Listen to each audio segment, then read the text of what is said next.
Hey everybody, how's it going? This is still Arcade Kong and I'm back with another video. Today I want to talk about food, but we're not cooking. It's actually not really about food. We're gonna talk about abs. For the longest time, I always had a battle in my head and also in my body, in the kitchen and at restaurants, trying to find a way to be finally able to build those abs, and most important, not only to build them, but also to keep them. And that's what I want to talk to you guys about today. And I think a nice way to start doing that probably is showing the way. It's going to give you more credibility, right? I'm kind of cocky today. Well, okay, so let's talk about fat first. They are not the biggest villain in this story. And that's something they have to keep in mind. And I always say it. A diet that runs low and poorly in fat is a poor diet, and I would never get tired of saying that. And that is so true.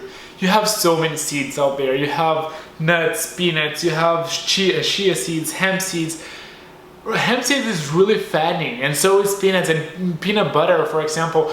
I don't see anything wrong with it. And there is this whole humongous thing, a humongous conversation about, oh, if you wanted to build your abs, first thing you gotta do is cut off fat and carbohydrate and just focus on protein. But that's crazy.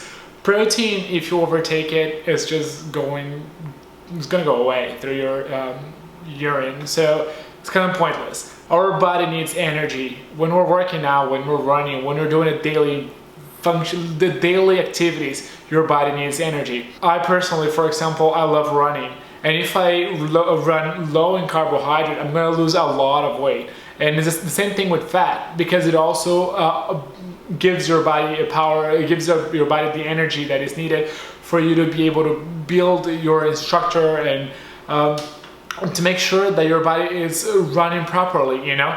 So the first thing, fat and carbs are not necessarily the biggest enemy in this battle. You just have to make sure what kind of fat and what kind of carbs you're eating, and that's crucial. That's the most important thing.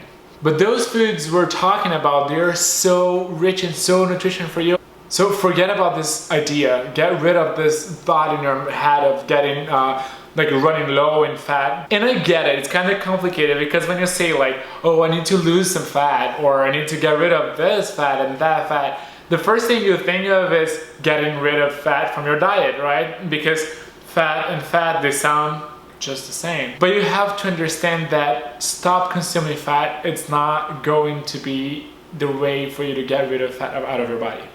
You just have to make sure that you're getting the right amount of fat, the right time of fat, and the right ingredients. This is another really bad thing that everybody gets stuck on. Following a diet just because it worked for your best friend, for your mom, your neighbor. What might work for me, for example, I live with 2 more people in my house, and we have completely different kind of metabolism. We eat different things. We have to sleep different hours. Sometimes sleeping 5-6 hours, it's okay for some people. I can't. I need 70 hours sleep. Otherwise, it messes up completely my metabolism, my performance in the gym, and my lifestyle. So every person has a different need. So that's the first thing you have to put in mind.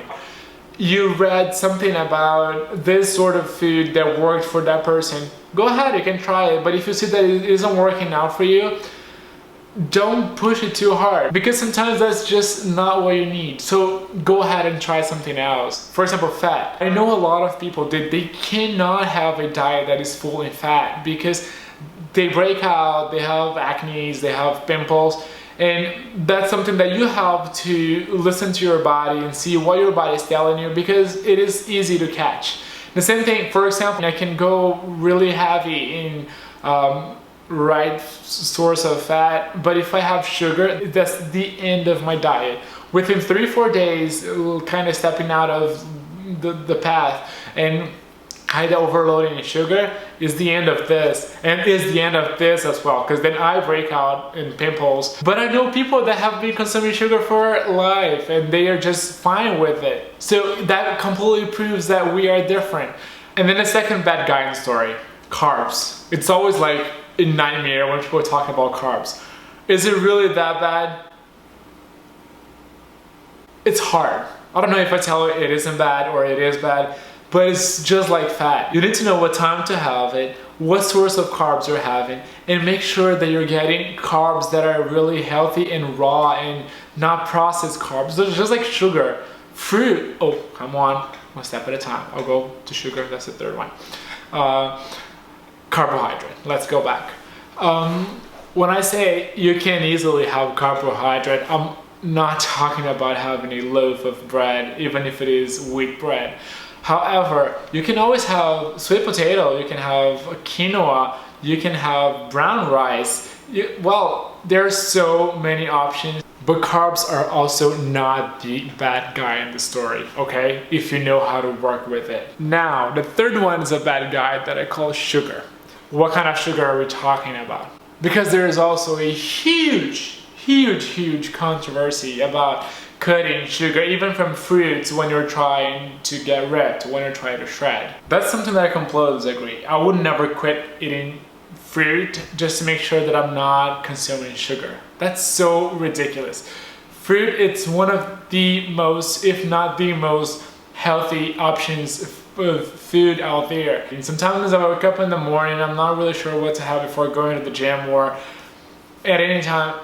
Bananas and blueberries, acai, they are always my best friend. And I guess it was never an issue for me to keep lean. So listen to your body, know what your body's telling you, but don't give up on food. Now, when it comes to processed sugar, that's a big no now.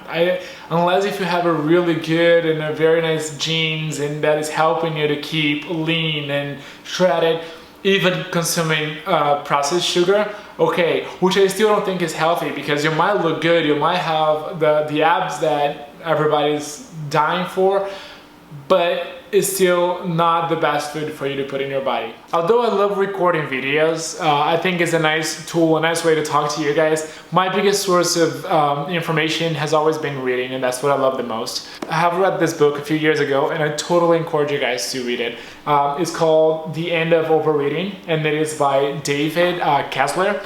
And this was a game changer in my life.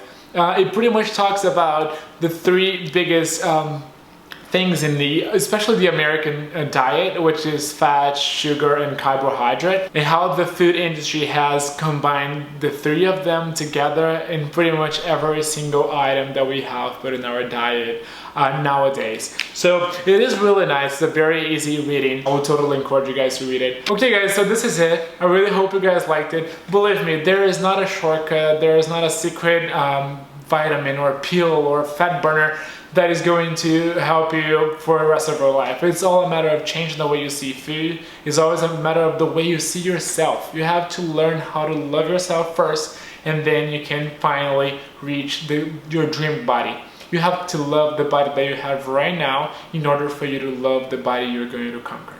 Okay, if you guys like this video, you can always subscribe. No Chicken in the Kitchen is my channel on YouTube. I am LRK for VeggieBuilds.com. Thank you so much. Bye bye.